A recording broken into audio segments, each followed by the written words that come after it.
নমস্কার বন্ধুরা, লেটেস্ট কর্মসংস্থানের ইস্যুটা তোমাদের জন্য আমি তুলে ধরার চেষ্টা করছি। কি আছে ইস্যুটায়? কলেজে 1000 সহকারী অধ্যাপক, পশ্চিমবঙ্গ কলেজ সার্ভিস কমিশনের মাধ্যমে রিক্রুটমেন্টটা হতে চলেছে। এই ধরনের একটা পোস্ট গ্র্যাজুয়েট ছেলেমেয়েদের জন্য এই রিক্রুটমেন্ট সংক্রান্ত খবর কিন্তু কর্মসংস্থান বড় আকারে হেডিং করেছে। হিন্দুস্তান পেট্রোলিয়ামে 654 জুনিয়র এক্সিকিউটিভ, সঙ্গে ইঞ্জিনিয়ার এবং অফিসার। ডিটেলস দেখে নিয়ে সেই মতো অ্যাপ্লাই করতে পারো। 70টা executive trainee GAIL India limited, তার পক্ষ থেকে একটা রিক্রুটমেন্টের খবর বেরিয়েছে। মূলত যারা ইঞ্জিনিয়ারিংয়ের বিভিন্ন ডিগ্রি পাস রয়েছে তারা কিন্তু এটা অ্যাপ্লাই করতে পারো।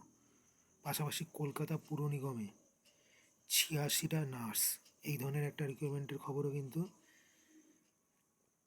উইকলি এই সাপ্তাহিক পেপারটায় প্রকাশ করা হয়েছে। পাশাপাশি প্রকাশ করা হয়েছে 264 প্যারামেডিক্যাল কর্মী দিল্লি সাবঅর্ডিনেটেড সার্ভিস বোর্ডের মাধ্যমে, এবং কলকাতা পৌর নিগমে আরও 26 ফার্মাসিস্ট, এই ধরনের একটা রিক্রুটমেন্ট। এবং সব থেকে যেটা বড় খবর, প্রাইমারি ইন্টারভিউ বলছে 10 তারিখ থেকে 29শে মের মধ্যে হতে চলেছে প্রাথমিক পর্যায়ে।